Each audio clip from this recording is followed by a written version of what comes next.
No cabe duda que Jacobo era un excelente pastor, y así lo describiría, por la manera en que se dirige a sus lectores en su epístola. Él lo hace de una manera muy pastoral. Él tenía un corazón de pastor, por algo. Se considera que él fue el pastor oficial de la iglesia en Jerusalén, un hombre muy sabio. Es el que puso fin a la discusión que había allí en esa ocasión que se celebró el concilio de Jerusalén, donde se tenía que definir si a los cristianos se les daría como obligación el circuncidarse o no. Y él dijo no. Él era muy, muy especial. Recuerden que era un medio hermano del Señor Jesucristo y fue influenciado por él toda su vida, seguramente. Vivir al lado de alguien que no había heredado la naturaleza pecaminosa, que era algo muy, muy especial. Y seguramente él con sus hermanos y sus hermanas fueron contagiados por ese espíritu, por ese estilo, por esa vida tan pura, tan perfecta del Señor Jesucristo. Y sin querer o sin pensarlo, seguramente él había sido entrenado para tener un corazón pastoral. ¿Por qué cosas se preocuparía un pastor por su rebaño? Bueno, pues Santiago nos hace ver desde el inicio de su epístola, él haría ver a sus ovejas que esta vida no es una vida sin problemas. Si algo describe a la vida cristiana, son las pruebas. Y esto no era extraño para Santiago y trató de que los hermanos que estaban bajo su dirección no vieran como cosa extraña el ser probados. Al contrario, que vieran la prueba como parte de la vida y que como la manera en que Dios prepara a los suyos para hacerlos fuertes y capacitarlos así para desempeñar la función que les ha dado en esta tierra. Entonces, al contrario, les dijo, tengan ustedes por sumo gozo cuando se hallen en medio de toda una variedad de pruebas. Dicen los eruditos que esta palabra diversas pruebas da la idea de un arco iris con todos sus matices de colores y todo eso, la cantidad de colores que tiene, esa gama de colores diferentes. Es así como en la vida cristiana con toda una gama de pruebas, de colores de pruebas diferentes, una para cada situación de necesidad. Y les hizo ver que era bueno ser probados porque de esa manera ellos crecerían en paciencia.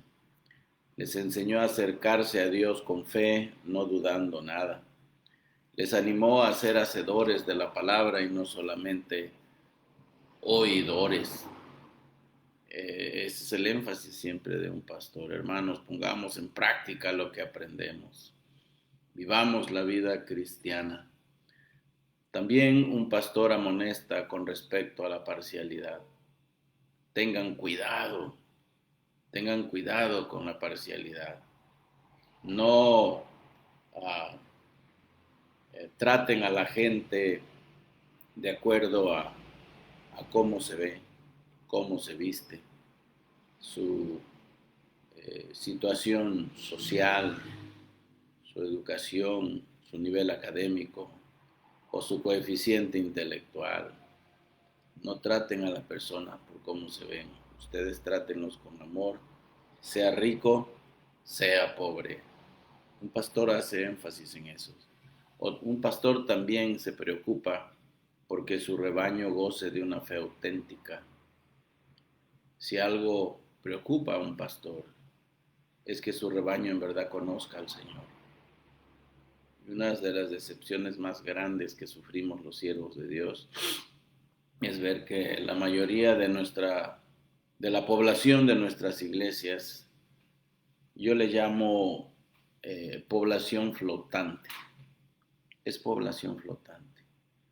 Es decir, son personas que la mayoría están por un tiempo y luego se van, se regresan al mundo o viven una vida cristiana a la ligera, como decimos hoy día, una vida cristiana light, una vida cristiana diluida.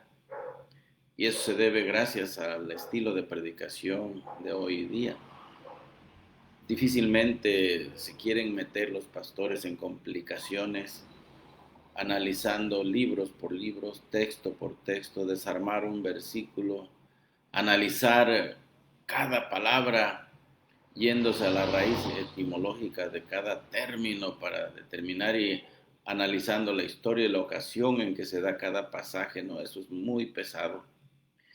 Recuerdo que un día compartí a un hermano que acababa de conocer, él era abogado, pero sintió haber recibido el llamamiento al ministerio y dije, bueno, pues este hombre debe tener la mente muy afilada. Me preguntó qué tipo de literatura era la que yo leía y le digo, bueno, pues a mí me gusta mucho leer autores del siglo XVIII, del siglo XIX. Uno de mis héroes es Carlos Spurgeon. Me gusta mucho leer a Matthew Henry, que para mí es el padre de los comentaristas. No hay otro más elevado, más grande que él en la interpretación bíblica. Y bueno, decidí prestarle uno de los volúmenes de todo el compendio que tengo de los escritos de Matthew Henry. Está en un inglés clásico. Él estaba en Estados Unidos, yo estaba por un año ya en el 99 sirviendo al Señor en una iglesia pequeña y decidí prestarle uno y dije, oh, se va a enamorar de los escritos de Matthew Henry, este hombre. Pero a la semana lo volví a ver, volví a platicar con él, tuve un tiempo de comunión con él y le pregunté, bueno, ¿qué tal? ¿Qué te pareció la lectura de Matthew Henry? Me agarra el libro y me lo zorrajó en la mano y me dice, no, ya no lo quiero leer. Le digo, ¿por qué? Dice, es que hay que leer mucho, hay que leer mucho. Pues sí, a Matthew Henry hay que leerlo, pero cuando tú estás leyendo vas a encontrar unas gemas tremendas con las cuales te vas a quedar toda la vida, de entendimiento bíblico que pocos intérpretes han tenido el don que él tenía para poder entender las escrituras.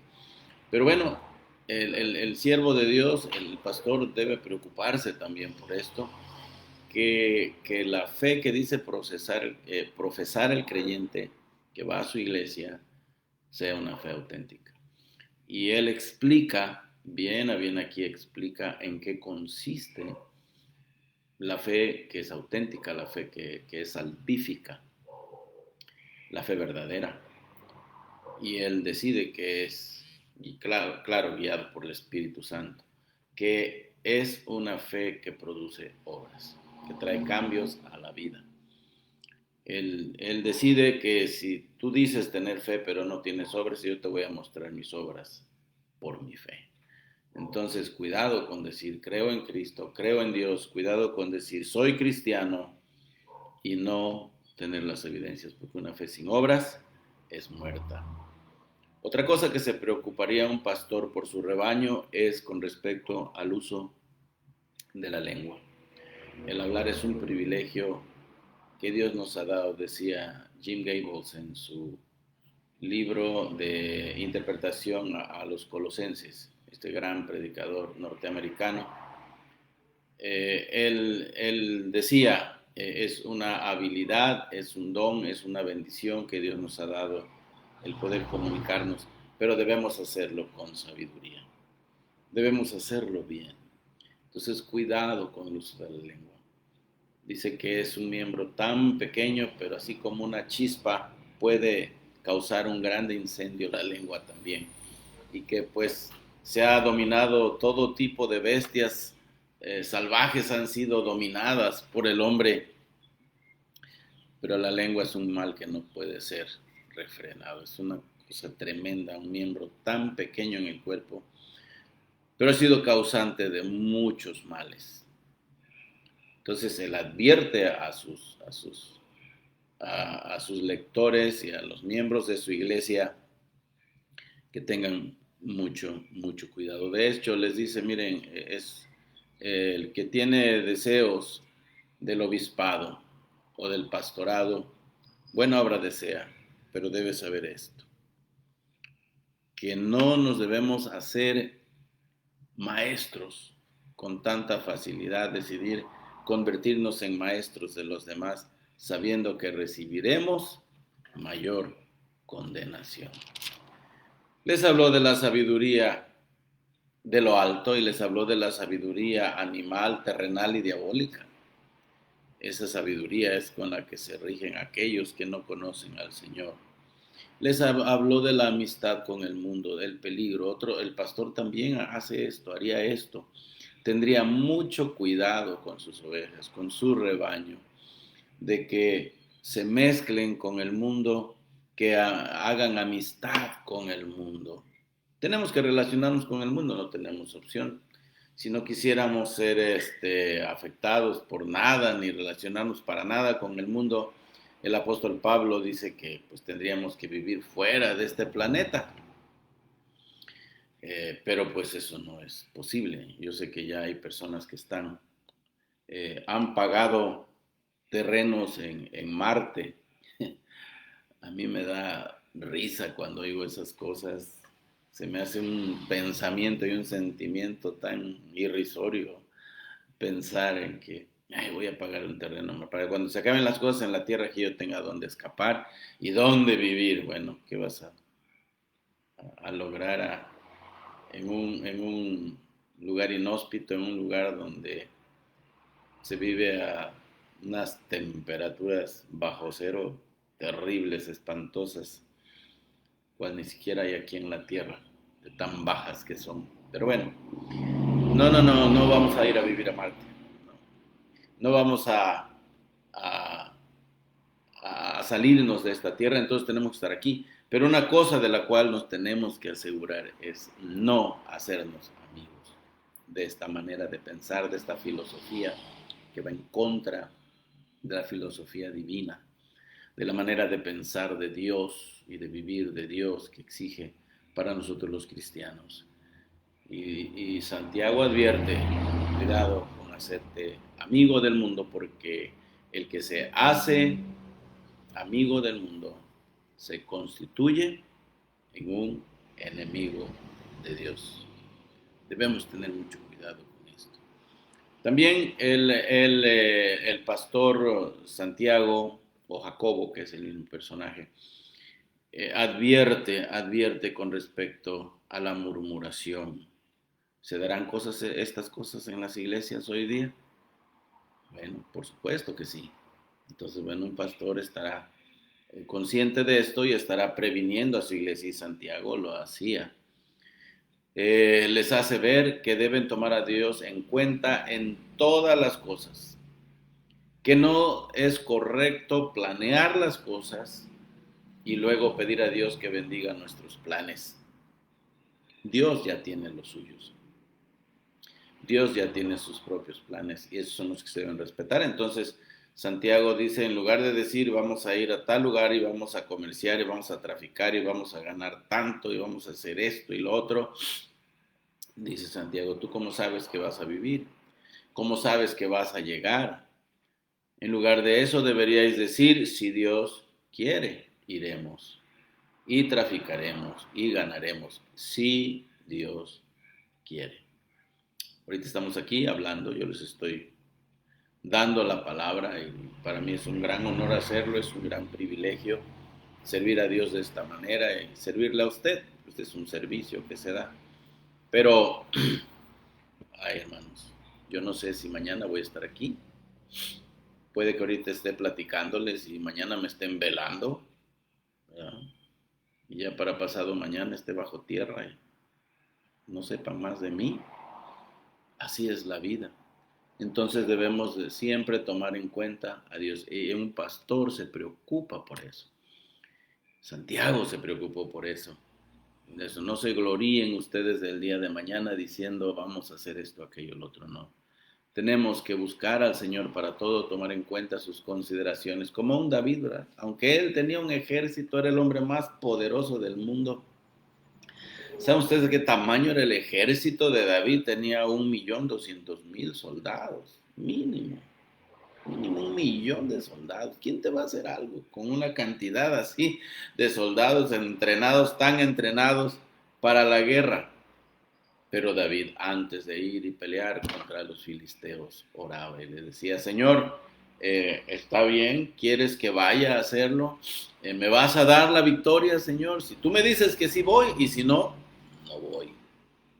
Bueno, recuerden ustedes que Dios debe estar en nuestras campañas, Dios debe estar en nuestras guerras, Dios debe estar en nuestros quehaceres, Él debe estar presente en todo lo que hacemos. Mete a Dios en tu vida, hazlo partícipe de todo y dile que se esté allí contigo y vas a ver cuánta bendición vas a recibir, cómo Dios te va a bendecir. Y bueno, una amonestación que hace a aquellos que tienen recursos, un pastor también lo haría. Santiago lo hizo y pidió que tuvieran cuidado aquellos que tienen bienes de este mundo. Y bueno, también les enseñó a ser pacientes y a dedicarse a la oración.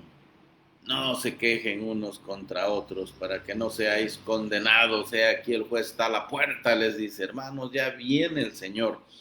Tengan cuidado cómo se comportan ustedes y sean pacientes.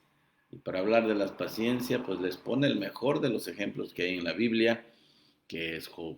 Vean ustedes el corazón, han logrado ver el corazón pastoral de Santiago. Es un corazón de pastor muy especial. Les enseña a ir al Señor para todo. Si estás contento, estás alegre, ponte a cantar. Si sabes tocar la guitarra, agarra la guitarra, ponte a tocar la guitarra y cántale al Señor. ¿Sabes tocar el piano? Siéntate en ese banco y adora al Señor con tus dedos y con tu voz. Estás contento. Bueno, si estás triste, pues ponte a orar. Si estás afligido, haz oración. Miren el consejo de un pastor. Haz oración.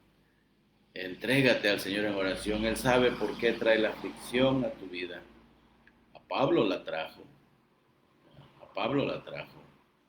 Y recuerden ustedes que los discípulos sufrieron mucho, sufrieron persecuciones tremendas. Y cuánto debieron entristecerse, ¿verdad? Cuando eran asesinados cruelmente algunos de sus amados compañeros, apóstoles también, que todos sufrieron el martirio, con excepción de Juan, el que había sido el apóstol más joven del Señor Jesús. Pero de en fuera todos sufrieron el martirio, cuánto dolor. Bueno, y luego aconsejó, estuvimos viendo ya al final, ¿verdad?, qué hacer con un enfermo. Entonces hablamos de la sanidad divina. Yo les dije, hermanos, a veces los bautistas somos acusados de no creer en eso, que Dios nos sana y que eso ya no se debe hacer, que ya no hay que orar por los enfermos, porque pues, nos acusan que pues, ya no creemos en eso. Bueno, yo creo en la palabra de Dios, hermanos. Soy bautista, pero yo creo, más que ser bautista, me gusta ser bíblico. Me gusta creer la palabra de Dios y practicarla. Y soy testigo de muchas cosas que Dios ha hecho a lo largo del tiempo que me ha permitido servirle. En el ministerio les he platicado aquí cuando he tomado estos pasajes, se los he explicado y aplicado, que he visto milagros del Señor. O sea, Dios no está limitado. Lo que sí no estoy de acuerdo es que a Dios se le deba este, obligar prácticamente que porque alguien decidió que va a hacer una semana o dos de campaña de sanidad y que va a invitar al Espíritu Santo a hacer un montón de sanidades y que el Espíritu Santo se va a unir a ellos y va a hacer sanidades porque el pastor lo dijo. Yo creo en la soberanía de Dios. Yo creo que Dios es capaz de hacer cosas tremendas y los sigue haciendo. He visto sanidad, soy testigo de ello. Pero lo va a hacer cuando eso conviene a sus propósitos, cuando Él quiere. He visto recuperarse a gente que ha estado al borde de la muerte y con una oración sencilla se han levantado, se han salido de la tumba.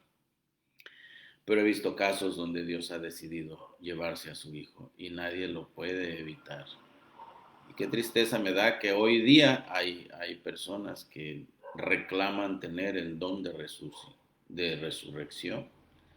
Bueno, pues solamente que reclamen tener el don de apóstol, pero los apóstoles en el sentido completo de la Biblia, del Nuevo Testamento, pues solamente fueron 12.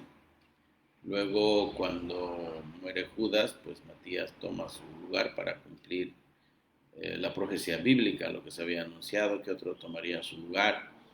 Y al final el apóstol Pablo, como él mismo reconoce, como un abortivo, eh, nacido apóstol después de tiempo, también fue considerado apóstol del Señor. El Señor Jesucristo lo hizo su apóstol.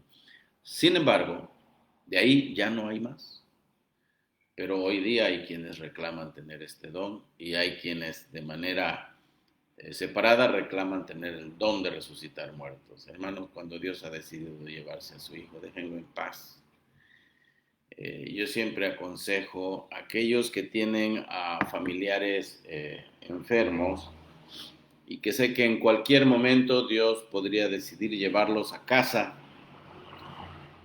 siempre les doy este consejo, porque pues a veces se trata de papá, mamá, se trata del abuelito, de la abuelita, que son tan queridos en la familia. Y cuando veo que se avecina la muerte y en cualquier momento puede llegar para uno de estos familiares, yo les digo a los hijos, a los nietos, cuando llegue el momento de irse el abuelito, cuando llegue el momento de irse papá, de irse mamá, déjenlo ir, porque ellos mismos reclaman descansar. Sus cuerpos están agotados, sus mentes ya no funcionan bien, ellos ya no se sienten bien y ya no quieren, de hecho, ya no quieren estar aquí. Y cuando llegue el momento en que Dios les llame a casa, hay que dejarlos ir. No luchar contra la voluntad de Dios ni contra la voluntad de ellos y dejarlos ir. Y en lugar de reclamar y gritar y estar llorando a los gritos ahí, hay que darle las gracias a Dios por el tiempo que Dios se los concedió. Es lo que yo hice con mis amados, es lo que hice con esos hermosos padres que Dios me dio a mis abuelitos. Ah, qué tremendo, qué dolor tan grande se siente cuando alguien que te amó tanto y que amaste tanto se va, tiene que ir. Y me acuerdo y pues sí, pues como se me ponen los ojos llorosos todavía, porque los amé mucho. Pero el día que me dijeron ya partió, pues ya partió. Hay que dejarlos ir. En otras palabras, hay que aceptar la voluntad del Señor. Y no estar a los gritos ahí en el cementerio, dando mal testimonio, ¿verdad?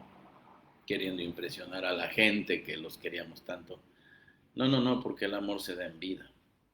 Las flores se regalan en vida, ya cuando están muertos. Miren, ahorita que viene el Día de Muertos, cuántos arreglos florales carísimos van a poner alrededor de las tumbas. Y, y van a llevar mole, y van a llevar tamales, y qué tantas cosas van a llevar. Bueno, ahora con el COVID, quién sabe qué tanto les van a permitir, ¿verdad? Pero la gente se emociona y se apasiona por mostrar amor a sus difuntos. Pero la verdad es que ellos ya no se dan cuenta. Siempre les digo a las personas, ¿verdad? Incluso incrédulos, les hablo así. Yo les digo, ¿usted cree que va a venir el muertito? No, pues es que se comen la sustancia nada más. Ellos no se lo pueden comer, pero sí, la sustancia se la llevan, quién sabe qué.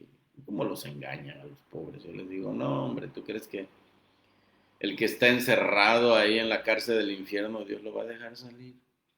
Ni siquiera en el Día de Muerto, aunque le pongas un caminito de flor de cempasúchil, ni aunque le pongas veladoras ni cirios pascuales, no, pues para alumbrarles el caminito, porque están ciegos o qué. Les digo, no, no va a venir nadie. Y el que está en el cielo, ¿usted cree que va a querer salir? No, hombre, no van a venir. Pero en fin, son tradiciones. La gente no quiere soltar a sus muertos. Y el catolicismo es responsable de esto. Les hace sufrir más en lugar de decirles la verdad. Bueno, porque cuentan con la palabra de Dios, nada más que la tradición está por encima de la Biblia en esa religión. Bueno, finalmente Santiago nos anima a que rescatemos a aquellos que se han desviado del Señor. ¿Qué hacer con aquellos que se han desviado? Miren qué corazón de pastor, tremendo. Y aquí en esto yo no puedo comparar con Santiago, porque no soy pastor, pero ahí hermanos, yo creo que ya me estoy poniendo un poco viejo, porque ya ya como que me cuesta eh, soportar como lo hacía antes. Tal vez era un poco más aguantador, como que mis nervios estaban más completos, ¿verdad? En mejor situación que ahora. Pero he visto tantos casos, hermanos, y he visto tantos hermanos que son oscilantes y algunos que no son muy sinceros, que digamos, te hablan bonito, te sonríen bonito, pero detrás de esa sonrisa, subestiman a uno y creen que el pastor ya lo agarré de tonto. No, señor. No, señor. Si algo te da el Señor, pues es un don. Eso sí que es un don, el don del obispado, el don de ser anciano en la iglesia, el don de ser pastor. Él te da esa capacidad de su Santo Espíritu para que aprendas a tratar a la gente, aprendas a cuidar al rebaño que Dios te da, pero también aprendas a cuidarte del rebaño. Hay ovejas que les gusta dar de topes y no siempre se manifiestan abiertamente, no te van a decir de cosas así de manera grosera siempre. Uno que otro sí, pero no, la mayoría va a actuar con mucha astucia. Y bueno, aquí es donde entra esto. ¿Qué hacer con hermanos que se desvían?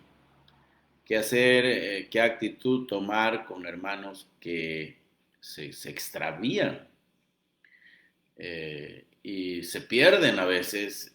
Bueno, eh, necesitan una oportunidad o dos o tres para enmendarse, para volver al camino del Señor. Entonces, ya la parte final de nuestra epístola dice así: hermanos, si alguno de entre vosotros se ha extraviado de la verdad y alguno le hace volver, esta es la situación, alguien que se extravía de la verdad. Dice, y alguno le hace volver, sepa que el que haga volver al pecador del error de su camino, salvará de muerte un alma y cubrirá multitud de pecados. Hermanos, este pasaje es un poco difícil. Yo he titulado este devocional Salvando al hermano extraviado. Salvando al hermano extraviado. Ya con ese título, pues ya di por hecho mi posición con respecto a la interpretación de este pasaje.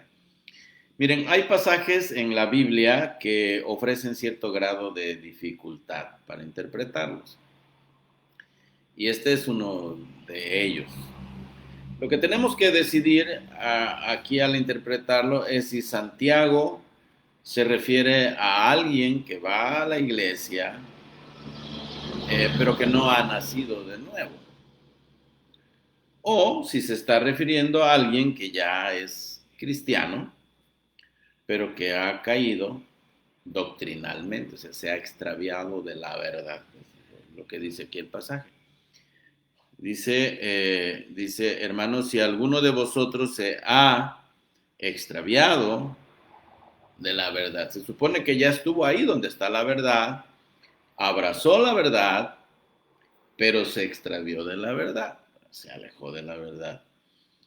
Entonces, es alguien que ha caído, vuelvo a repetir esto, pues uno que iba a la iglesia, pero que no ha nacido de nuevo, pues alguien que ya es cristiano, pero que ha caído, se ha extraviado la verdad, es equivalente a decir se ha extraviado doctrinalmente, ha caído doctrinalmente. En ese sentido, se ha extraviado de la verdad. Entonces, eh, la verdad es que estas dos cosas están conectadas. La primera manera de caer es caer doctrinalmente. Entonces, cuando la persona cae doctrinalmente, puede caer también moralmente, puede caer espiritualmente. Y de hecho va a suceder. Eh, yo recuerdo que había una pareja hace muchos años en la iglesia que les hablé de Cristo, se convirtieron, el varón y la mujer, y empezaron a asistir a la iglesia con mucha regularidad. Después de un tiempo dejaron de asistir. Los fui a visitar, les dije, hermanos, ¿qué pasó? ¿Por qué no han ido a la iglesia? Una de sus hijas me dijo, hermano, lo que pasa es que los están visitando los testigos de Jehová. Se los echó de cabeza la hija, una de sus hijas los echó de cabeza conmigo y les dije, a ver, ¿cómo está eso que los están visitando? No, hermano, lo que pasa es que nosotros teníamos tanto deseo de aprender la palabra de Dios que vinieron aquí estas personas y nos dijeron que estaba bien lo que estábamos haciendo, yendo a la iglesia y todo eso, pero que si los dejábamos entrar a la casa, ellos nos iban a ayudar también a aprender más y teníamos deseo. Pues debemos aprender lo que estaban aprendiendo allá en la iglesia, pero también podían aprender con ellos, ¿verdad? Entonces los dejaron entrar. A hermanos, en cuestión de 2, 3 semanas, ya se les habían metido en la cabeza un montón de cosas. A ver, díganme lo que han aprendido, les dije. Doctrina por doctrina, me empezaron a decir, y y ya los tenían, pero bien, bien revueltos de la cabeza estas personas. Y les decía, ¿saben qué? Ustedes acaban de cometer un pecado. Y esto les puede llevar a un pecado que es imperdonable. Se llama apostasía. Dice, mano, ¿qué es eso? No, pues ustedes van a llegar a dar la espalda a Jesucristo porque en esa organización no creen en el Señor Jesucristo. Creen que Él fue un ángel creado y que en Él no pueden ustedes confiar la seguridad eterna de sus almas. Así que les voy a pedir una cosa. Se van a arrodillar aquí y van a pedirle perdón al Señor, porque acaban de caer en una mala doctrina. Cayeron doctrinalmente. Y de ahí, ¿qué iban a hacer? Se iban a despedir de la iglesia. Iban a dejar el camino del Señor y seguir el camino de los testigos de Jehová. Miren ustedes, hermanos, esto es bien peligroso. Es muy importante cuidar lo que metemos a nuestra cabeza. Cuidar las cosas que vemos, las cosas que oímos, las cosas que leemos. Debe ser lo que es correcto, lo que va acorde con la palabra de Dios. Ahora, yo me inclino más aquí a la segunda opción. Yo me inclino más a pensar que está hablando aquí Santiago de un cristiano, un hermano, alguien que ya conoce la palabra de Dios, porque para empezar dice, es uno entre vosotros que se ha extraviado de la verdad y que hay que hacerle volver. No es un incrédulo, no es una persona que no conoce al Señor.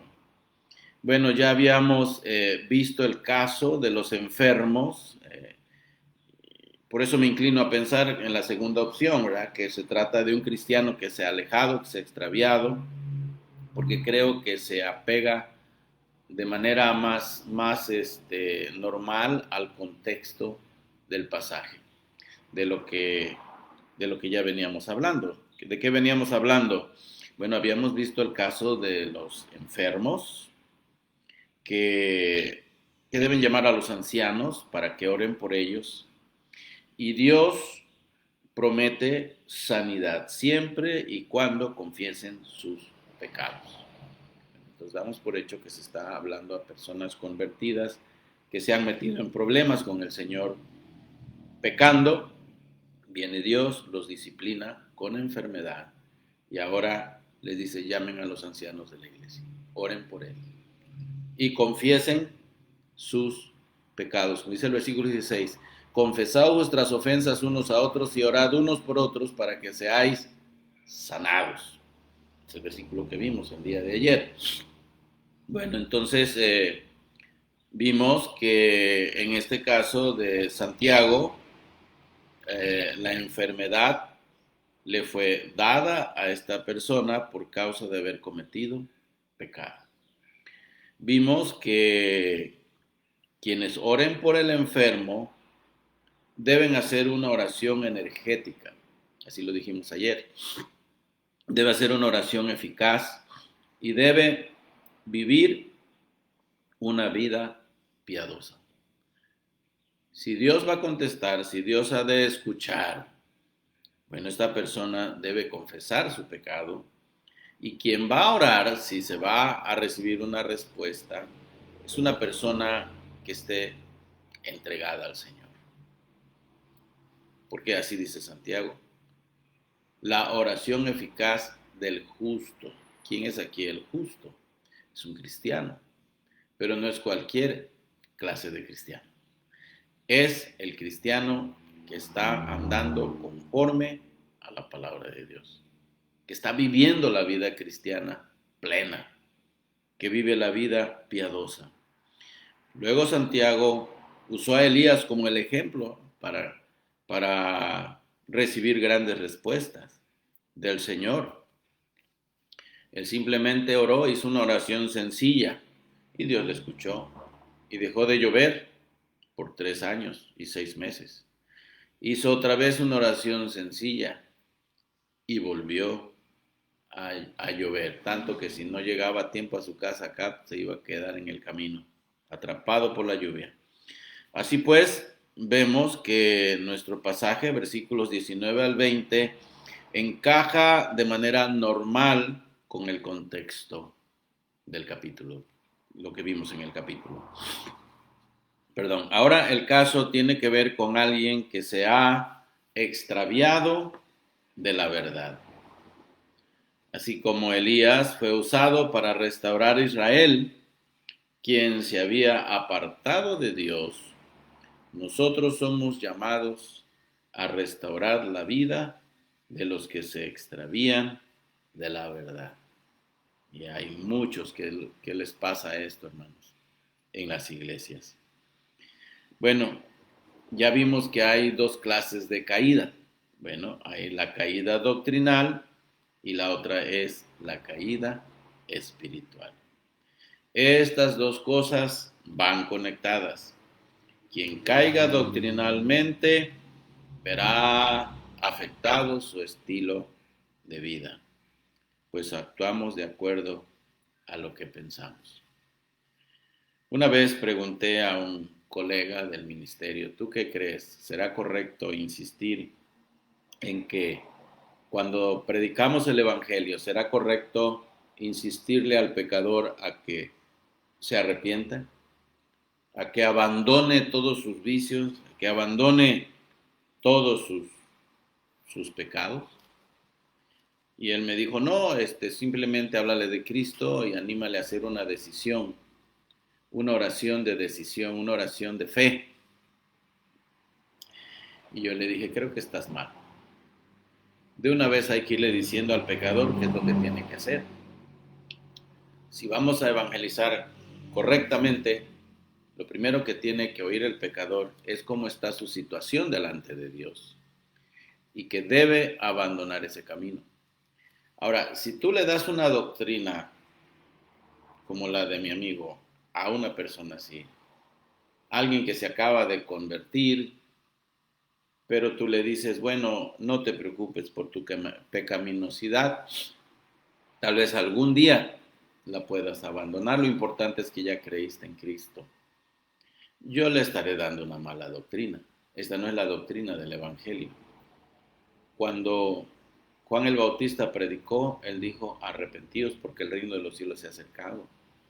Cuando Jesús predicó, él dijo, arrepentíos porque el reino de los cielos ya está entre vosotros. Cuando los apóstoles predicaron, el mismo apóstol Pablo dijo que nos ha enviado a pedirles a todos los hombres que se arrepientan.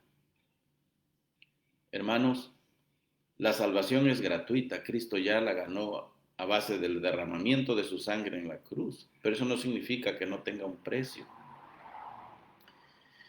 Seguir a Cristo sí tiene un precio. Salvarse no, pero seguirlo sí tiene un precio. Y tienes que arrepentirte. La persona debe abandonar su estilo de vida pecaminoso. Debe arrepentirse. Debe arrepentirse y creer en el Señor. Sin estos dos elementos, no hay salvación. Hay quienes solamente desean el oficio sacerdotal de Cristo. Que Cristo les prometa la vida eterna, les dé salvación, pero no quieren su cetro. Desprecian el cetro del Señor. ¿Qué es lo que quiero decir con esto? Desprecian su dominio en sus vidas. Desprecian el control de Cristo en sus vidas. No quieren que Cristo les diga cómo tienen que vivir. Ellos van a hacerlo a su manera. Ahora, si tú les das una doctrina light a la gente, si les decimos, no se preocupen, lo importante es que hagan una decisión y haciendo esa oración de fe, esa oración de decisión, ya están del otro lado. No. ¿Cuántas personas se han confundido con una doctrina así, se han ido al infierno? Hay que tener mucho cuidado con esto. Tenemos que advertir a la gente. Estas cosas van muy conectadas, como ya se los dije. Quien caiga doctrinalmente se verá afectado en su estilo de vida y por ende en su comunión con Dios. Por eso dice Santiago, tú haces volver a este hermano de su pecado, le llevas al arrepentimiento, vas a salvar de muerte un alma y le serán perdonados multitud de pecados. Qué bendición se lleva aquel que es perdonado, pero también el que es usado por Dios, porque va a ser recompensado. Miren, tenemos casos de personas que cayeron así en el Nuevo Testamento. Tenemos el caso de Himeneo y Fileto en 2 de Timoteo 2:18, que dice que quienes se desviaron de la verdad, diciendo que la resurrección ya se efectuó. Imagínense ustedes la vida de Himeneo y Fileto, dando esa doctrina, predicando esa doctrina. No, ya no va a haber resurrección, hermanos, porque la resurrección ya es cosa del pasado. Herejía tremenda. Otro que fue afectado en su vida por su manera de pensar fue Demas. Este había sido un compañero leal de Pablo en el ministerio. Pero ¿qué dice la palabra de Demas? 2 Timoteo 4:10. ¿Qué hizo Demas? Demas se desvió y abandonó a Pablo amando a este mundo. ¿Habrá cristianos que amen al mundo? Bueno, piensan que son cristianos, pero no se puede mezclar el amor del mundo con el amor de Dios. Cuando una persona agarra una doctrina tan light como la que es tan popular hoy día, la mayoría de los predicadores no quieren meterse con seriedad a estudios serios de las escrituras. Prefieren tomar temas, cosas de segunda importancia, o se la pasan hablando del futuro, se meten en la escatología y quieren decidir cómo va a ser el final de los tiempos, hasta se pelean con los que no creen como ellos y no alimentan bien a sus congregaciones. Esa es la razón por la que padecen tanto sus congregaciones. El apóstol Pablo nos dio la clave. Él le dijo a su hijo espiritual Timoteo: te encarezco delante del Señor Jesucristo, que juzgará a los vivos y a los muertos, ¿no? Que prediques la palabra. Insiste, exhorta, reprende con doctrina. Predica la palabra. Y esta es la clave, hermanos. ¿Cuántos hoy día? Fíjense, les voy a poner un ejemplo. Están sufriendo de más en sus iglesias. Es más, he escuchado que hay pastores que han tenido que cerrar sus iglesias. Les pasó lo que sucedió a muchas empresas, que cuando vino el cierre y todo esto con la pandemia, pues empezaron a decrecer económicamente, ya no tenían para sostener a sus empleados, tuvieron que despedirlos. ¿Y cuántas empresas fracasaron? No fracasaron, tuvieron que cerrar. Bueno, pues hay iglesias que les ha pasado lo mismo. Yo estoy aquí para decirles que eso no tiene que ser así. Una empresa es normal, una empresa secular es normal, pero no lo es en una iglesia, no lo es. Nosotros trabajamos para un Dios que es soberano, que es todopoderoso, que tiene todo el control en sus manos y que ama su obra y ama su iglesia, y Él mismo se encarga de proveerle. Hermanos, esta es nuestra gran verdad y esta es mi confianza. Sí, debo aceptar que como humano me estremecí un poco cuando descubrí que el gobierno estaba obligándonos a cerrar las puertas de nuestros templos y que pues no podíamos tener cultos de manera presencial. Y bueno, pues con qué tristeza el primer domingo prediqué solamente delante de una cámara y pues con unos 2, 3 hermanos ahí que se encargaban de manejar el equipo de monitores y computadoras y cuánta cosa allí para poder transmitir. Y bueno, qué tristeza, qué soledad en ese templezote grande. Ahora pues ya abrimos, gracias a Dios, pero solamente con un 25% de la gente que asistía a nuestros cultos. Pero hermanos, con ese 25% y con ese 10, 15% que siguió siendo leal al Señor, hemos tenido la bendición de continuar el Evangelio. Sé que hay amenazas de que tal vez tengamos que cerrar otra vez por el supuesto rebrote de esta pandemia, de este virus, pero si algo yo no tengo es temor, es miedo. ¿Saben por qué? Porque el que ve por nuestra iglesia no soy yo, es el Señor. Yo solamente me he dedicado a predicar la palabra de Dios. Y esta es la que ha hecho mella en el corazón de los hermanos. Y esta es la que ha trabajado en la vida de los hermanos.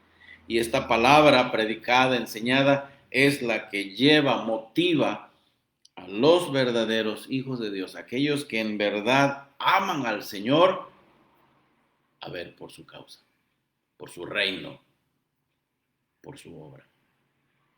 Pero ¿qué va a suceder a aquellos que se la pasan solamente compartiendo testimonios en un culto y a ver quién sorprende más a quién con el mejor testimonio? Y se la pasan canta, canta, brinca, brinca, planta, aplaude, aplaude. Y cuando llegan a casa, el diablo les tiende la cena servida y no saben qué hacer con ella. No saben cómo enfrentar sus problemas. ¿Saben por qué? Porque no se meten a la palabra de Dios. Deben meterse a la palabra de Dios. La palabra de Dios es vida. Es el verdadero pan, es la verdadera comida, es el verdadero alimento. Cuando vienen las pruebas y estás alimentado con la palabra de Dios, en lugar de languidecer, te fortaleces. Sigues adelante y cada prueba es un escalón más para enfrentar otro más alto. Y Dios te va preparando y Dios te está usando y Dios hace maravillas. Bueno, Pedro por unos momentos perdió el rumbo, ¿verdad? Y negó al Señor. Estuvo a punto de caer en la apostasía Pedro. Pero miren, Pedro fue restaurado solamente con una mirada del Señor. Fue suficiente para que él saliera de ese lugar donde estaba agazapado y llorara amargamente reconociendo su pecado y arrepintiéndose. Bueno, hermanos, cuando los hermanos fallan, la iglesia no debe enterrarlos, sino debe buscar restaurarlos. Esta es la función de la iglesia, es totalmente restauradora. Ya les he mencionado este pasaje de Gálatas 6:1, que dice, hermanos, si alguno de vosotros fuere sorprendido en alguna falta, si vosotros que sois espirituales, restauradle en espíritu de mansedumbre, considerándote a ti mismo, no sea que tú también seas tentado, no sea que tú un día tengas que sentarte en la misma silla de aquel que fue acusado. Esta es la tarea de la iglesia, 100% restauradora. Rescatar al que se extravía de la verdad es un gran logro, pues salvará de muerte un alma y le serán perdonados multitud de pecados. La manera de lograr la atención del que se extravía, quiero que piensen en esto, se puede hacer de dos maneras. Se puede hacer con la gracia de Dios o se puede hacer con legalismo. Si lo haces bajo el principio de la gracia, es muchísimo mejor. ¿Qué pasa? Hay lugares donde se hace con legalismo y en lugar de animar a la persona se le ultraja. Y eso es muy malo, hermanos. No se debe actuar así. Se debe hacer en gracia. No, en otras palabras, no lograremos reconciliar al hermano solamente juzgándolo desmedidamente y condenándole por sus errores. Lo lograremos si le mostramos la compasión de Cristo y nuestra preocupación por su alma. No lo puedes felicitar por pecar, no lo puedes felicitar por desviarse. Tienes que decirle la verdad, pero esta verdad debe decirse en amor. Cuando lo haces en amor, lloras por el que ha sido atrapado por el enemigo. Es más fácil que respondan aquellos que se han desviado si nos ven amándoles con lágrimas que solamente condenándoles por sus pecados. Bueno, tal persona podría haber muerto bajo la disciplina del Señor, pero si la llevamos al arrepentimiento, la salvaremos de la misma muerte. Bueno, sus pecados serán perdonados y olvidados por Dios, son perdonados por la iglesia y dejan de ser la burla del mundo. Ahí está el consejo de Santiago. ¿Cuántos consejos vimos en su epístola? Y yo espero que se queden en su mente y en su corazón y la próxima vez que tengamos la oportunidad de animar a alguien, de apoyar a alguien que se ha desviado, hacerle regresar, hagámoslo con amor, hermanos. Hagámoslo. Es importante ver por el bienestar de nuestros amados hermanos. Hermanos, que Dios les bendiga grandemente. Ha sido una bendición para mí, pues, volver a darles la palabra. Siempre ha sido bueno compartir la palabra de Dios. Que Dios les bendiga grandemente y espero que muy pronto, el día de mañana, primero Dios, a la misma hora, estaremos compartiendo la palabra. Que Dios les bendiga, hermanos. Hasta mañana.